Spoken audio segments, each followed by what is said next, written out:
Saan ba papunta? Sa puso ko. Puso mo? Pwede man. Knock. Magandang gabi mga kaagapay, mga kalingap. Bago pa tayo tuluyang kiligin po sa kwento po ng Sid Rose, ay gusto ko munang batiin kayo ng magandang araw, magandang gabi. At syempre sa lahat po ng mga solid supporters po natin, magandang gabi po sa inyong lahat. Sana po lahat tayo nasa mabuting kalagayan. So guys, sa mga hindi pa po nakasupport po or nakasubscribe po sa ating channel, pa-subscribe naman po kaagapay. At siyempre si Kalingap Rab, si Kuya Bal, si Ate Edna at ang buong team Kalingap. So guys, tara panoorin po natin ang short clip na ito na kuha po natin sa channel po ni Kalingap Rab. Akala mo Oh. Nagabala ka pa? Siyempre, para sa iyo. Nagustuhan mo ba? Sino? Ikaw o yung surprise? Kasama na din ako. Thank you. Na-appreciate ko yung Siyempre, para sa iyo yan kasi special day Grabe. ng araw mo ngayon. Special day ng araw mo ngayon kaya nag-effort ako para Special day magandaan ng ka araw. kahit simple lang.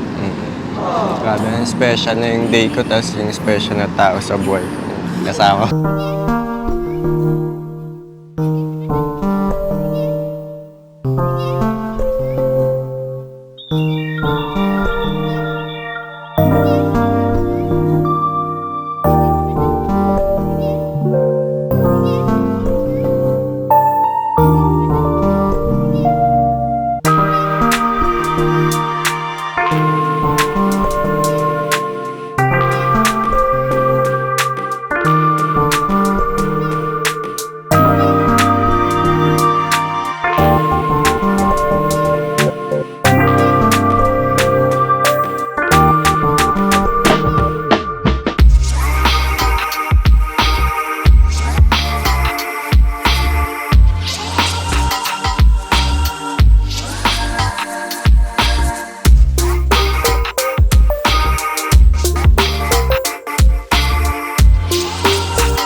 Kaagapay mga kalingap, si Dross Community, Jumcar Community at iba pang mga community. Ayan, napanood nga po natin na talagang pinaghandaan nga ni Rose Ann si Cedric dahil nga birthday niya. So wala naman po tayong nakitang mga wala naman akong nakita na dapat na sabihin na negatibo, 'di ba? Kasi yung video na po 'yon ay talagang nakakakilig lang at nakakatuwa at nakakatawa. Ayan, 'di ba? Nagustuhan ko talaga, kaya gustong-gusto ko rin po ang Sid Rose. Kasi simple lang po sila at nakita ko ngayon na sa mga nakarang video po nila, yung video po nila ngayon, mas nakita ko yung parang okay na sila magkausap at mas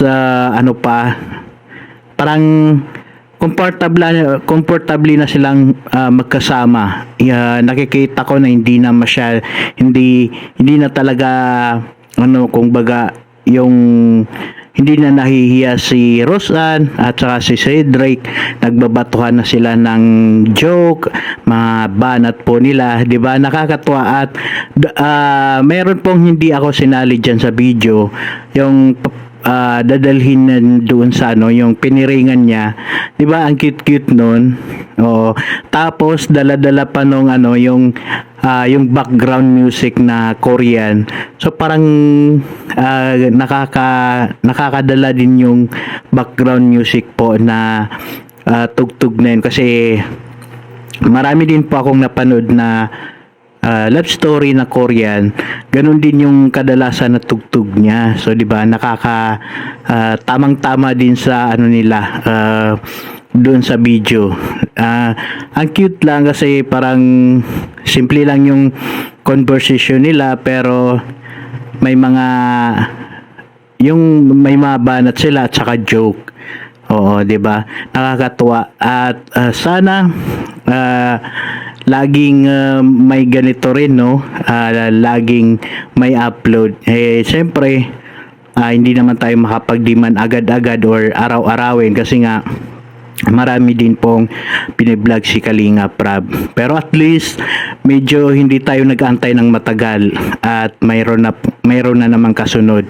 And nakakatuwa. Basta nag-enjoy lang ako sa full video na yan. Sa gustong mapanood po ang full video, bisitahin nyo na lang po sa channel po ni Kalinga Prab kasi nandun po yun. One day before na or kahapon pa. Oo, kahapon pa. Kaya hindi po tayo nakagawa kaagad ng reaction kasi pinapalipas nga po namin yung isang araw bago kami gumawa ng reaction dyan. Ayan, di ba? So, natutuwa ako kasi kumbaga ang daming nagbago sa kanila, yung maraming nagbago sa buhay ni Roseanne, pati sa dawi siya makipag-usap sa mga tao. Lalong gumaganda rin po ang buong niya, buong siya, 'di ba? At nakakatuwa kasi dati hindi siya masyadong, parang hindi siya ganyan ka-blooming, pero ngayon makikita mo na fresh ko po yung niya, parang wala siyang iniindang problema. At nakakatuwa kasi nag-effort din siya para sa birthday ni Cedric, 'di ba? Ma-surprise din niya. And natutuwa din ako kasi ngayon parang ang gaan lang nila nag-uusap ngayon, 'di ba? Wala nang yung bang nagkakahiyaan. Ngayon hindi na. Kumbaga, tapunan lang sila ng mga banat, 'di ba? Napansin niyo yung mga banat po nila. Yung sabi nga ni Cedric na sabi nga ni Roseanne, ang bagal-bagal daw kumilos ni Cedric. Tapos may rebat si Cedric na parang bakit daw mabagal din naman si Roseanne sumagot. So parang pinapahiwatig niya na sagutin mo na ako or bakit ang tagal mong sagutin ako, 'di ba? Kasi ang wish ni Cedric ay sagutin daw siya ng taong alam niyo na, 'di ba? So para sa akin, grabe, kinilig po talaga ako sa eksena na to. Although parang simpleng lang, yung parang romantic na pag-uusap, pero nakakakilig.